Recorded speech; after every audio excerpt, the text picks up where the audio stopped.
Start your day tomorrow with The Daily Dog with Michele Forto, the morning podcast on DogWorks Radio. Apple Podcast reviewer Patty Christensen calls it funny, smart, and filled with all the info I want to know about dogs. I love this show. Wake up with The Daily Dog, available on DogWorks Radio on Apple Podcasts or wherever you listen to your shows. Hi, this is Alex Stein, co-host of Mushing Radio on DogWorks Radio. We just completed our first storytelling season on the 1925 Serum Run. Almost 100 years later, the 1925 Serum Run is something that is still inspirational, amazing, and in many ways larger than life. We've gathered all of these episodes together on one page to make it easier for you to listen to them in order. Just go to dogworksradio.com/serumrun. That's SERUMRUN, no space, dogworksradio.com/serumrun. And while you're at it, don't forget to subscribe to DogWorks Radio at Apple Podcasts, Stitcher, or wherever it is that you go to listen to podcasts.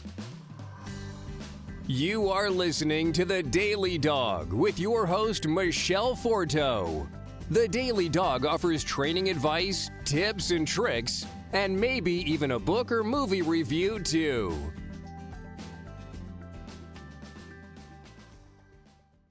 Hello and welcome, everybody. It's Michele Forto with The Daily Dog.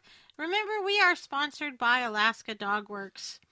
On today's show, we are continuing our Influential People in Dog Training segment. Today, we are talking about Conrad Most and William Koehler. But up first is our tip of the day.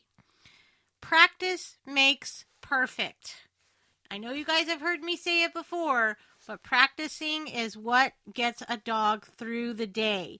Making sure that you do repetitive commands over and over again sounds super boring for you. It's super boring for the dog as well. We always like to remind you to do something 5 times with your dog before you start mixing it up and making it more difficult. 3 to 5 minutes of training throughout the day, short spurts of training throughout the day, is much better than no training at all, and sometimes it's even better than a long training session. Okay, guys, so here we go into our main topic of the day. Colonel Conrad Most wrote Training Dogs in 1910. This work is thought by many to be one of, if not the first, dog training how-to manual. Colonel Most began training police dogs in 1906 in Germany. Soon thereafter, he began to explain canine learning tendencies from a handler's perspective. In his manual, Training Dogs, the colonel exhibited an extraordinary understanding of the principles of operant conditioning. This was nearly 30 years prior to the publication of B.F. Skinner's The Behavior of Organisms. In the 1940s, Colonel Most was sharing his knowledge with the trainers at the German Dog Farm, a center that trained dogs for the blind. Many of his methods would be considered heavy-handed by today's standards. Nevertheless, it would be remiss not to acknowledge the colonel's contribution to the training procedures used by previous guide dog trainers, many of which are still used today. William Koehler lived from 1934 to 1998. He began his career by training dogs for the military. After World War II, Koehler became the lead trainer of the Orange Empire Dog Club, which was well known and envied for the large number of obedience titles that its members earned. William Koehler, along with his son Dick, purportedly had trained in excess of 40,000 canines at their own training facility. Just as with Colonel Conrad Most, Koehler's training methods would be considered heavy-handed by many and downright inhumane by some. He based his procedure largely on a combination of negative reinforcement and punishment.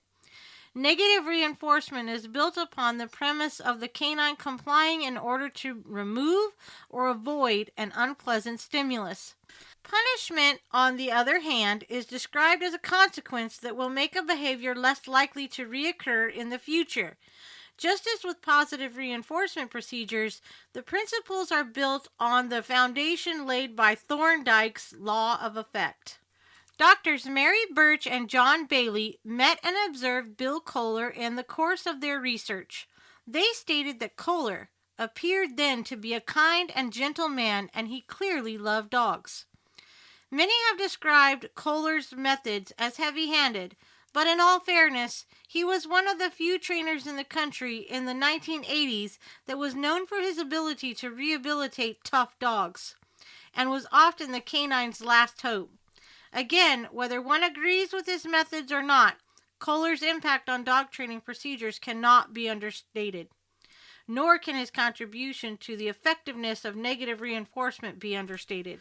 While dog training has indeed moved toward a friendlier, more positive approach, perhaps several of Colonel Most and Koehler's methods are used today in a majority of police, military, and advanced assistance dog training facilities. So that ends our segment on Colonel Most and William Koehler. And as you will note, as we keep going through the influential people in modern dog training, these two are probably the most outspoken for the negative reinforcement dog trainers. But that being said, it is true that they did have a contribution to make for where dog training has gotten to today. Up next will be our breed of the day. Breed of the day. The Akita is one of 7 breeds designated as a national monument in his native Japan. Bred as a versatile hunting dog in the rugged mountains of northern Japan, the breed is a wonderful combination of dignity with good nature, alert courage, and docility. There is a spiritual significance attached to the Akita. In Japan, they are affectionately regarded as loyal companions and pets, protectors of the home, and a symbol of good health. When a child is born, the proud family will usually receive a small statue of an Akita, signifying health, happiness, and a long life. If a person is ill, friends will send a small statue of an Akita to express their wish for a speedy recovery. The Akita is very affectionate with family members and friends and thrives on human companionship. Since times long past, Japanese mothers have left their children in the trusted care of the family Akita. Typically reserved in demeanor, he will stand to the defense of his family whenever a threatening stranger or animal arouses his protective instinct. The Akita's hunting abilities include great strength, keen eye and nose, silence, and speed in a durable, sturdy body suitable for hunting in deep snows. His hard, intelligent, never-give-in attitude in the field was prized by his masters. His soft mouth enabled him to retrieve waterfowl as they had been brought down by the hunter's arrows. The breed is said to have been used to drive fish at sea into the fishermen's nets. Interestingly, we can tie back the Akita's training as a service dog back to the training styles of Most and Koehler that we touched on in our main segment today. So that brings us to the next part about Akitas. Helen Keller is credited with bringing the first Akitas into the United States. While visiting the official residence of the Akita in Japan in June of 1937, she was presented with a 2-month-old puppy by the Ministry of Education. Later, after the death of the puppy, the ministry forwarded a second Akita to Miss Keller. The breed's popularity in the United States following World War II may be attributed to American servicemen of the occupational forces who so admired the noble dogs that they took them home to their families. They were attracted to the Akita because of the breed's intelligence and adaptability to different situations. The Akita Club of America was founded in 1956. The breed was admitted to the registration in the American Kennel Club Stud Book in October of 1972 and to regular show classification in the working group at AKC shows beginning April 4th, 1973. General appearance: large, powerful, alert, with much substance and heavy bone. The broad head forming a blunt triangle with deep muzzle, small eyes, and erect ears carried forward in line with back of neck, a characteristic of the breed. The large curled tail balancing the broad head is also characteristic of the breed. Temperament: alert and responsive, dignified and courageous, aggressive toward other dogs.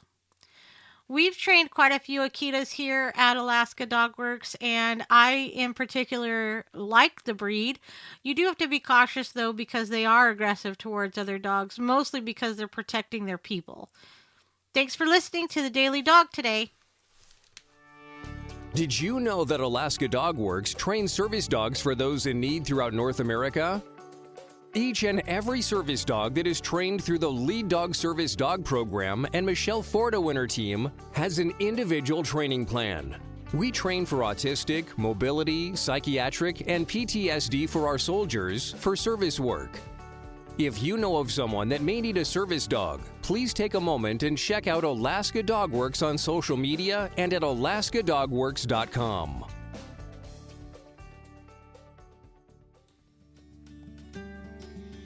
If you like our podcast, there are a few things you can do. You can take a couple of minutes and go to Apple Podcasts and leave us a 5-star review. You can also check out all of our DogWorks Radio sponsors and promotions in our show notes. Another thing you can do is go over to Facebook, like our Facebook page, and one last thing, please tell all of your friends by spreading the word about DogWorks Radio. Thank you so much for listening to us. We really appreciate you. DogWorks Radio is produced by Robert Forto. Logo art by Angry Squirrel Studios. DogWorks Radio is produced in conjunction with KVRF 89.7 in Palmer, Alaska. For dog training advice, you can contact Alaska Dog Works at 907-841-1686 or visit their website at alaskadogworks.com. If you have a show idea or would like to be a guest, please contact us by sending an email to live@dogworksradio.com.